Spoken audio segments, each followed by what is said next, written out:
Hello, everyone, and welcome to another episode of Autism Stories.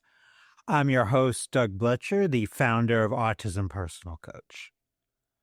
Autistic people are the true experts of the autistic experience, and Autism Stories is where we interview autistic people to learn from their diverse stories, experiences, and get their insights. If you would like to be notified about each week's episode of Autism Stories, we suggest you subscribe on your favorite podcast listening platform.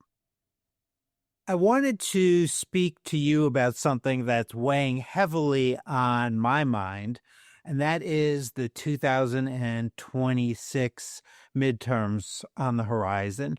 And I've been thinking a lot about voting and, as disabled people, having each of our voices heard no matter how we communicate. Now, research from the United States, the Election Assistance Commission, shows that voters with disabilities are 3 times more likely to experience difficulties casting a ballot compared to non-disabled voters. While I think it's probably more than that, I'm just going to go with that information at this point. And that gap exists because there's very real obstacles. Those barriers range from polling locations without ramps to restrictions on accessible voting options like vote by mail. Now, in the 2022 midterms alone, 1 in 7 voters with disabilities reported difficulties voting, and disabled voters were 15% more likely than non-disabled voters to encounter those difficulties. So what's changing heading into the 2026 midterms? Well, actually quite a bit, but I don't think it's necessarily for the better, and it's just going to make those barriers more pronounced. Now, Trump has announced plans to end vote by mail and limit the types of voting machines available ahead of the 2026 elections. 2 tools that us as disabled voters rely on heavily. Over half of people with disabilities voted by mail in 2020. And for many, this isn't a preference, it's a necessity. A wheelchair user, say in a rural area, may not be able to secure accessible transportation to the polls. And voters who are immunocompromised may face unsafe conditions in crowded polling places. Someone with an intellectual disability may need extra time at home to carefully read through the ballot, especially when these ballots are not in plain language or even close to it. And on top of that, Congress is currently considering legislation that would require documentary proof of citizenship to register to vote, creating yet another layer of BS for disabled voters who may already struggle with transportation, documentation, and navigating complex systems. Now, on to today's episode, where Charlie Volotta will join us to discuss having his voice heard through spelling to communicate. And we also talk about the impact of water in his life. We hope you enjoyed today's conversation. Charlie, thanks so much for joining me here on Autism Stories. I'd love to start out by learning, where does your story in the autistic community begin? My story began many years ago when I was a child. My parents noticed that my interaction with others was quite different, as well as my speech. Thankfully, they always knew I was smart and pushed me to be the best I could be. Autism has never and will never define me. I will forever embrace my diagnosis and continue to advocate and inspire others. Now, you use spelling to communicate, and I read where you spelled that I can't tell people enough. They need to practice. It is the ultimate key to success. What's been the process of spelling look like for you to decrease your frustration in life? Spelling to communicate has been life-changing for me. Finally being able to express my wants and needs has helped me gain confidence and freedom. I am no longer trapped in my own head, which has led to a significant decrease in frustration.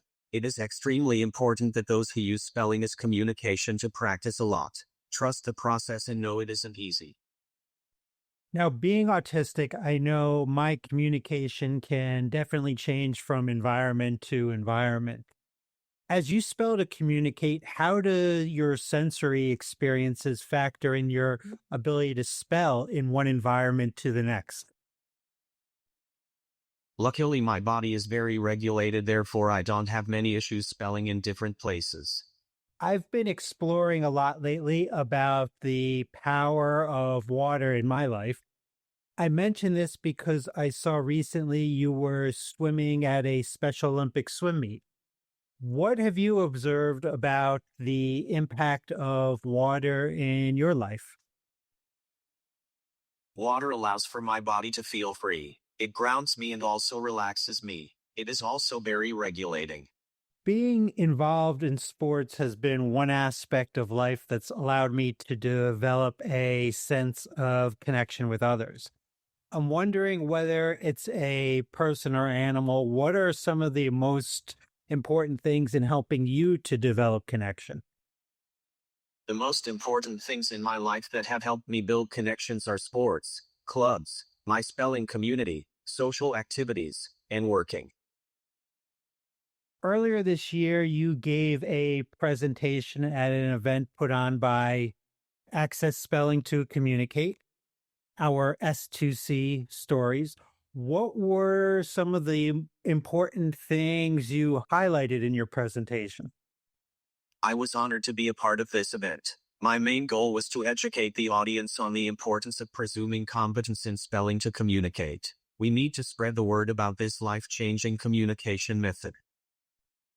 And is there anything we haven't discussed that you would like to share with our listeners?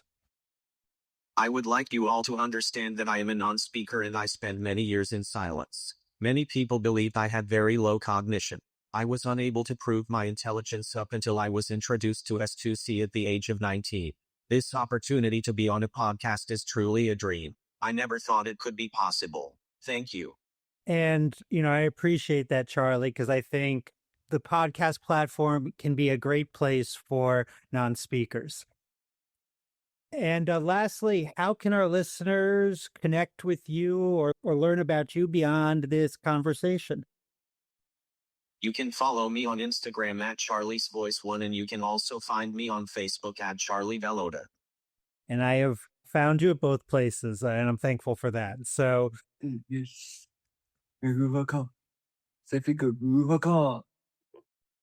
so thank you very much, Charlie, for this conversation. Thank you.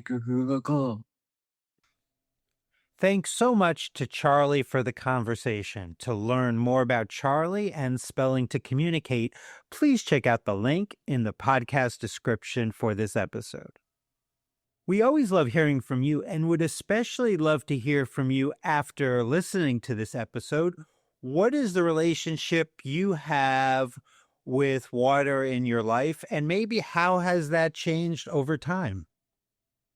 Did you know Autism Personal Coach provides support by autistics for autistics? We empower autistic adults and teens to be the best version of their authentic selves through customized life coaching and community groups. We also support parents and partners of autistic people by providing insights and guidance to bridge communication gaps and nurture mutual understanding. So please visit autismpersonalcoach.com to begin your experience of judgment-free coaching rooted in empathy, expertise, and respect for autistic identity. Until next time, I'm Doug Bletcher of Autism Personal Coach. Talk to you then.